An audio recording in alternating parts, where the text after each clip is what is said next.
Welcome back to Sam's on Wrestling, and I'm here today with a man that's so old that when he lays down on the beach, paleontologists come and start brushing the sand off him. It's Elder Sam. How are you today, Sam? So mean. It's so true. It's so mean. It's a constant thorn in your side when you go to the seaside. They just gather around. Well, should try to town as we know you can't. But I just want to go to the beach. No, exactly. Melanoma is a real threat. It is. You're on the news when you go to the beach, Sam. No. I'm used as a reflective purpose.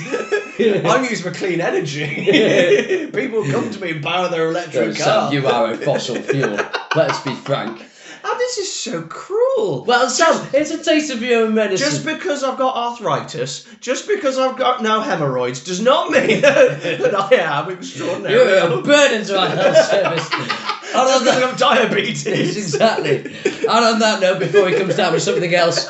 I've got a cold this morning. There we go. Welcome to our controversial take. This is a wrestling channel, I promise you. This is a series where we talk about our slightly more controversial opinions about wrestling. However, before we get into this edition, don't forget to like, share and subscribe. And Sam, before you kick the bucket, I will allow you to go first. Oh, thank you. What is your controversial take on wrestling today? Do you know what, Sam? I'm going old.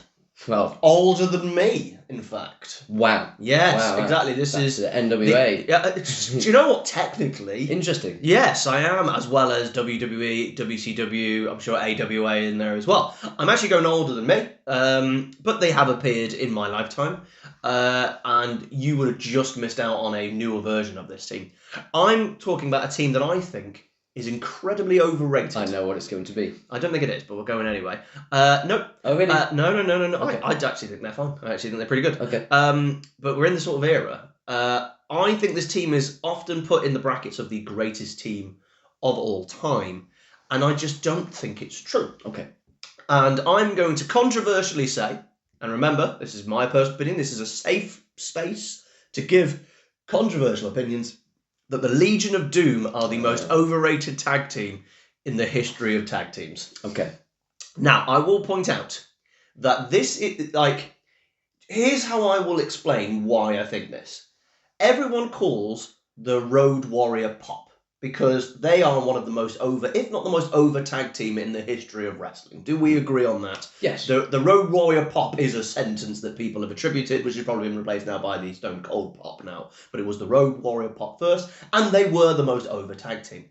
However, Jey Uso might be one of the most over wrestlers in WWE right now. Are you going to tell me in 30 years' time that, Jey Uso, world class, Jey Uso pop, the Yeet pop? You're not, are you? Sad reality. Exactly. And this is where we're at. Just because you get loud reactions doesn't mean you're not overrated. Because, let's break it down, they looked cool and they were incredibly booked strong.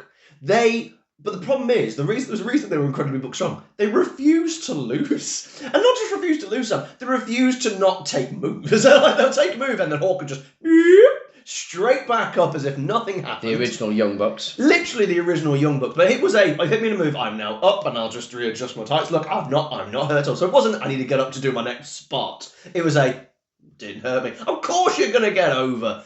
Essentially, they got over in the spite of every other tag team. If you watch them in ring, Animal couldn't really work. He had a decent-ish hot tag, I'll give him that. Hawk was the better worker, but he was also the more problematic worker, right? As I will always get up, I will never sell your moves. They were the most epitome of shouty Legion of... And you're like, oh my God, I think if you put them now, they would be relatively popular, but they would not work. And we know this to be true because they brought them back about 97 times. Now, let's just put Hawk's problems to the side for a second, because that's a given, right? Hawk's got problems, whatever, right? But they came back in 98? Didn't work. Hawk had problems there. They came back with the big pop at WrestleMania 14, and everyone went, yay! But we don't care now. Then they came back in 2003 and they were like, okay, we'll give you one chance. And they took on Kane and RVD, two of the greatest wrestlers in WWE, two of the most over characters. They were the tag team champions. They literally hit a choke slam on Hawk. They hit the 5-star frog splash on Hawk straight after, pinned him. He then got up and walked out the ring before RVD had got up from the frog splash. Literally, you see Kane's face going, because Hawk is already up and walking out the ring. And they're like, well, we'll fire you then. Yeah. As a tag team, we know they look cool. We know they were booked incredibly strong, and that's what got them to where they were, is essentially not losing. If you don't lose, Sam, you're going to get over. Right.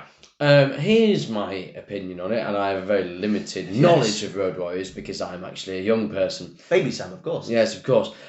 So what I'd say is you have to judge different eras differently. Mm-hmm. It takes different things to get over in their era than it does in the Jey Uso era, not the time a Jey Uso fan particularly. So back then, it's not about your technical in-ring work so much. That's not what gets you over. It's more the imagination of your character. So the costumes are a really big deal. I'm about to kick in immediately. I'm not saying that you're wrong. No, I'm about to say one thing you've completely missed before you get into the character thing is kayfabe is still alive. That's kind of what I'm getting to. And this going to say is, if you're winning all the time, that means you're really good. That's it. Because if it's a sport, that's what it is. Yeah. So that is also true. But they couldn't play heels. They were barely good babyface because they were too big and strong. I think you also have to look at the mind of the fan back then. It's very different to us because they're just watching, going, "Oh, those guys look cool. Oh, they win." Like that's all it was. And I kind of miss those times. I do miss them a little bit. Would be kind of better if it still was that in some ways. So I get what you're saying. Yes, they're overrated, but did they achieve their job? No. Yes. Well, they got very over. They got over because they looked cool, and then everyone was silent for their matches for a lot of it. No, I understand that. I understand the fact they were overrated. And you got to remember, they kept failing. Like every time they went to WCW, they didn't work. Like Hawk was there on his own for a while because Animal was like almost semi-retired. And when Animal came out, like, wait, actually, Hawk was doing a little bit better on his own. Like Hawk went off to Japan and did Legion do with someone else because Animal had to finish off the WWE contract because Hawk went AWOL. It was like after Wembley, he just didn't go home. Wow. So it was like, where's Hawk? Really enjoyed London. He didn't go home from London. I don't know where he is now. It's not the fact that they did the job because that's the thing. That is the job. My point is there were other teams doing the exact same thing. And you're just like not given the booking because you got to remember the Steiners also existed in like 1993. You also had the Head Shrinkers doing incredible, also both working incredibly well, and neither could talk either. And it's just a thing for me. I've watched them so many times, and you got to remember I'm talking about I've seen them in different guises and different eras and stuff. And I still don't think they were that good. Like, the natural disasters I thought were better than them. Earthquake and Typhoon. But this is the thing, Sam. I think you are a very different wrestling fan to the people who would nostalgically look back and maybe don't watch it anymore and think, oh, the Road Warriors back in the day. Because something about that look just captures your imagination. And there's a thing about when other people start cheering this person, then you're naturally drawn to them. It's like a crowd mentality. And you know what? Some people might not have been, huge wrestling analysts and just thought, oh, I quite enjoy the Road Warriors. But I understand what you mean to a thinking wrestling fan, if you like. You have to ask the question. They are kind of rubbish. I get that, but you could say that to us a lot of people. I agree, and I will. Yes. But I'm talking even rubbish in the context of the era as well. I've just named 3 tag teams that were doing better work than them at the time. I just think booking is just an incredible thing. Because nowadays we complain about booking. Like, think about it. We complain that John Cena and Roman Reigns were shoved down our throats, and we complain about that. So were the Road Warriors from the tag team division, because they just never lost. But here's my main question to you, and this is why I think they're one of the most overrated. Why do you think they never stayed in one place longer than 2 years? Probably due to being arseholes. Yeah, that's one thing, definitely. But also, burnout, crowd apathy. They had to keep going somewhere else to be and stay fresh because they didn't have the ability to stay fresh because we're going to talk about John Cena in the next coming couple of weeks, and I know full well we're going to talk about the idea that for a long time he did not change, and then we got burnt out and bored by that. Well, guess what? Cena couldn't just pick up and leave, and then we go, oh, Cena's back after 2 years of being with 3 letters insert here. You know, Road Warriors had to leave because people were getting bored of them. Yes, it's almost like the idea of the Road Warriors is better than the actual Road Warriors themselves. I think you've actually summed it up better than I actually could there, I think. I think the idea of the Road Warriors is actually better than what they are, because you go, oh, these are cool there, look at them, the spikes, and the big dudes who beat you up. Oh, yeah, they're dangerous. Oh, I forgot, yeah, they're dangerous. Oh, yeah, they dropped you on your head because they don't care, they don't look after you. They just, oh no, they dropped you on the head again. Oh yeah. Yeah, what I'm saying is, I think they're dangerous workers who are bad talkers. All they had was a vague look that was kind of outdated by 1994, and they still kept doing it all the way into 2003 and technically 2006 with Heidenreich, Of course. who I thought was better than Hawk. I'm not kidding. No. Yeah. He's better than That is a controversial. He was better than Animal. But just for me, Sam, I'm a very, you know me, I'm a savant of tag team wrestling because, quite frankly, I think it's boring. So I really sit down and analyse it, going, okay, I actually think tag team wrestling is boring. Show me that I'm not bored. And we proved it with the Super 6 era, the SmackDown 6 era, because whenever their tag team matches happened, they were really interesting. I think the Usos and the New Day showed how you can make it interesting, and obviously the main 6 from the Attitude era, your Edge and Christians, Dudleys and Hardys. And I don't think Legion of Doom can do it. And No, I just think if you win every match in kayfabe when everyone believes everything, and you look vaguely cool, you're going to get over. Yeah. But for me, I think that the Legion of Doom are one of the most overrated acts in wrestling history. There you go. Something for the older crowd. Because I do know we've got a few. Hello, people who are above the age of 40. Hi! Must be like looking in the mirror. Hello! Sam, that's my controversial take. What do you think about my Legion of Doom controversial take? But before we get into Baby Sam's controversial take, ad break. Do you like Christmas? every episode in December. Do you enjoy watching wrestling instead of, being with the family? Yes. Do you have that time between Christmas and New Year's Eve where there's not a lot to do? Yes. Well, why don't you come and join Sam's On Wrestling from the 24th of December all the way to the 1st of January, where we will have a video every single day.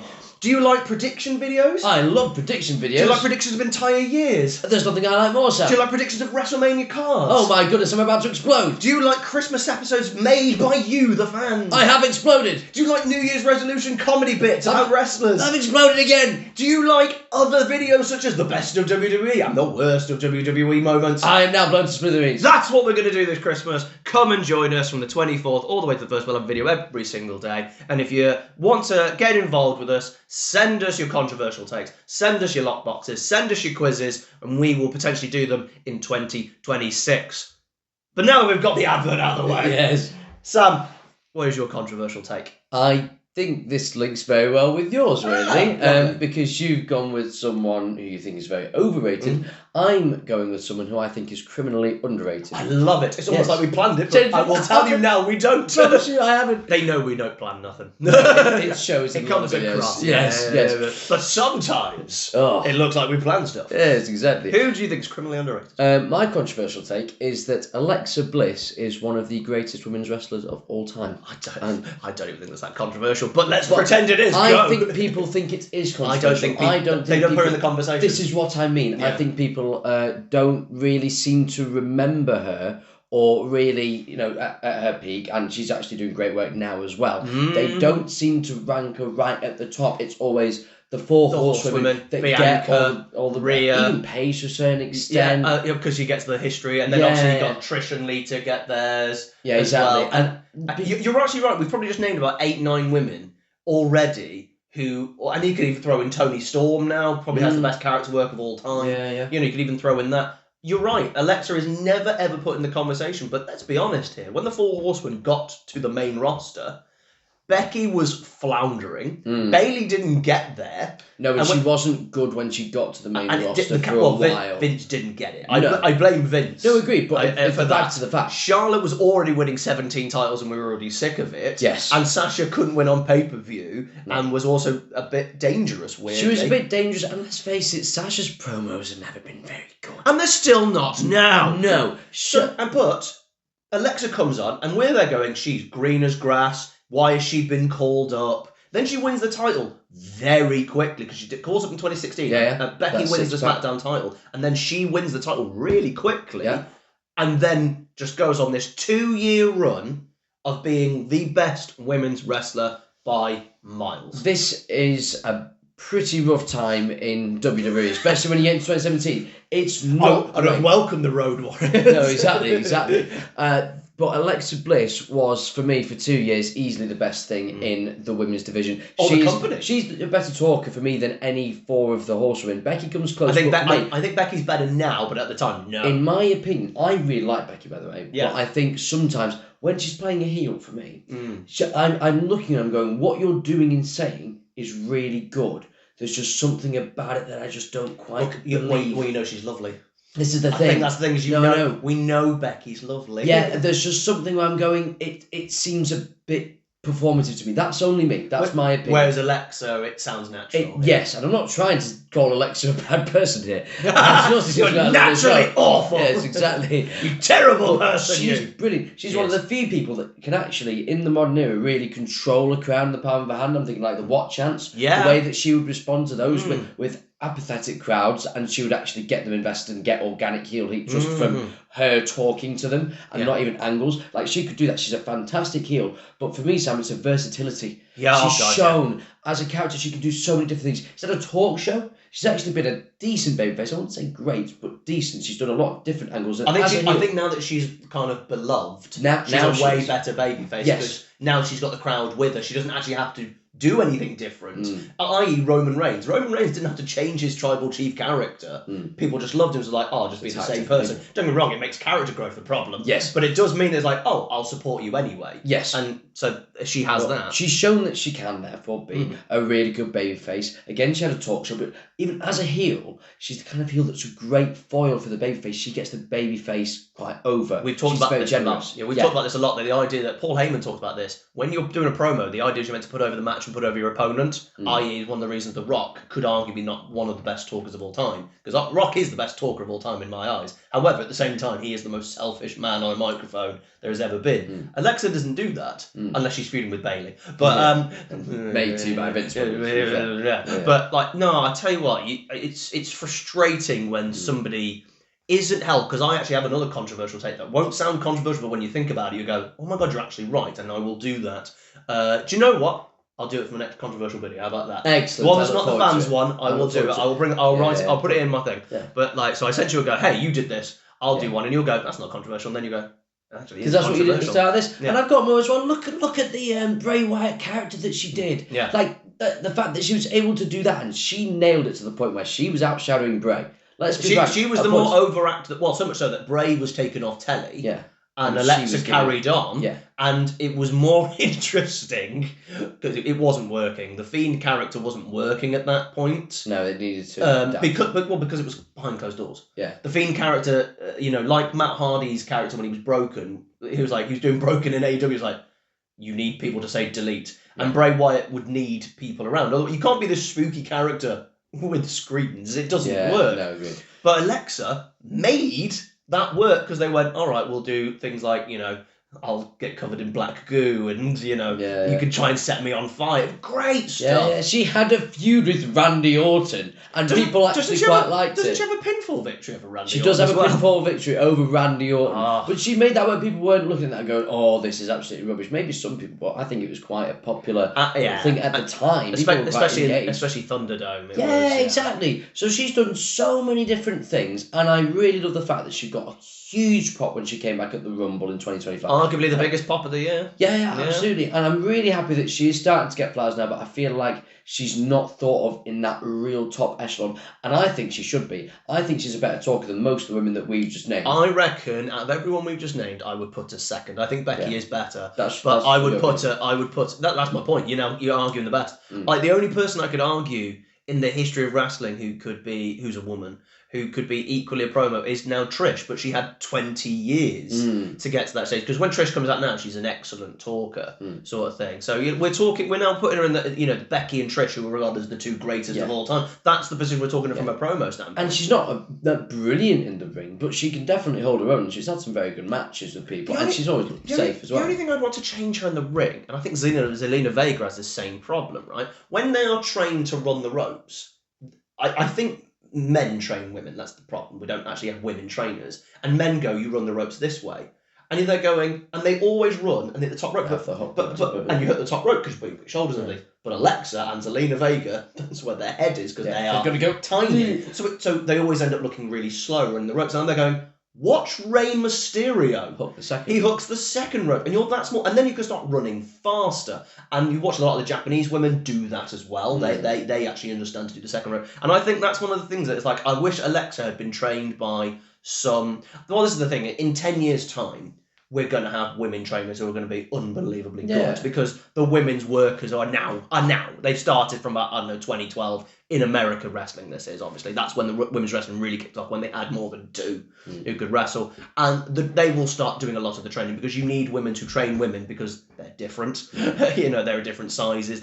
And then you can have men do fundamentals and stuff, but the feeling it gets to be a woman's wrestler needs to be shown by a woman. And I think it should be a different style. That makes it more interesting. Exactly. I want a variety show, so let's have women play to their strengths and be different. That's great. Well, you see it when you watch people like Io Sky, because I think the reason Io Sky's become one of the best wrestlers in the world, men or female division, is because she is playing to her strengths. And I think Rhea Ripley is doing that as well because she is essentially what would be the male counterpart, as it were, as a power wrestler, but she's doing it in a different way than what I would say a male power wrestler does, which is usually immobile and all that jazz, which she's clearly not. The Alexa Bliss thing, for me, you're so right. I'm very much championing. We don't talk about our controversial takes ever because we want to save them for a discussion. It's on my list. Is it? Yeah. I've got Alexa Bliss is not held in high enough regard. Yeah. And people look at it and go, that's not controversial, but it's absolutely right. If you ask people, what is your... I hate the conversation anyway. People ask me on TikTok all the time, and I'm like, I hate this question. The Mount Rushmore, what's your Mount Rushmore? And I'm like, I don't... What? For what? Is it wrestler? Is it overall talent? Is it who made the most money? What is it? But if you ask who's your Mount Rushmore for female talent, I don't think Alexa's in anybody's top 12, let alone gets to 4. Because we haven't even mentioned your Chynas, your Mickey Jameses, your Victorias, Alundra Blazers, Bull Nakanos. You could even start mentioning them, and I think people would put all of those over Alexa. If Alexa had kept the same booking that she had from that 2017 to 2019 phase, I think she'd be in such a bad position. I do think the Bray character hindered her in the end. I get what you mean. Because it took her away from the main scene and it took her away from women wrestling. So she stopped wrestling. I never got why she never was able to go back to her original character. Like, it always seemed she had to go. I must suppose a lot of merchandise sold as well. Well, that's the thing, the Lily doll sold so much. Like, you remember she did the, I think it was Dr. Eamon Andrews thing or whatever it was. The one who did... Kane and Daniel Bryan and Sasha Bailey. That was cool. She did that, and they were like, "Oh, I'm cured. I'm no longer this." But then they did the Elimination Chamber where she returned, but she was still on a swing.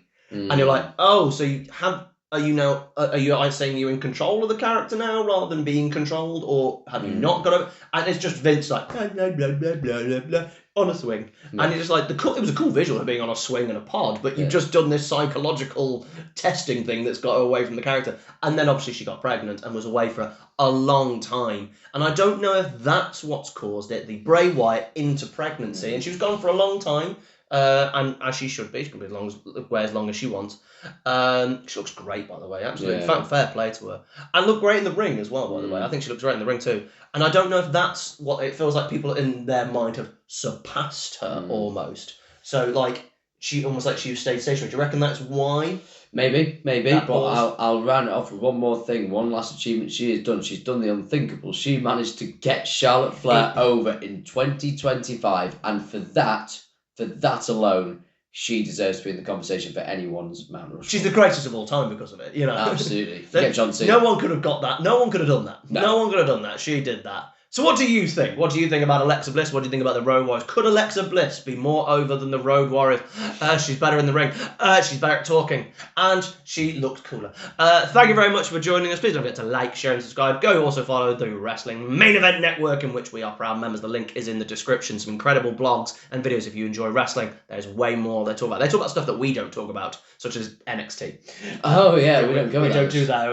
We don't watch NXT. We don't watch NXT. Unless it's the season one with the Nexus. Jesus. Yeah. But Mr. OTM, he was brilliant. Jay Gold, they are brilliant talking about NXT, and they're in America. So if you are one of our American viewers and you go, why is your video coming out at 1 p.m. on a Tuesday? Well, it's 6 p.m. here, guys. Thank you very much for joining us, and we will see you next time. Bye bye.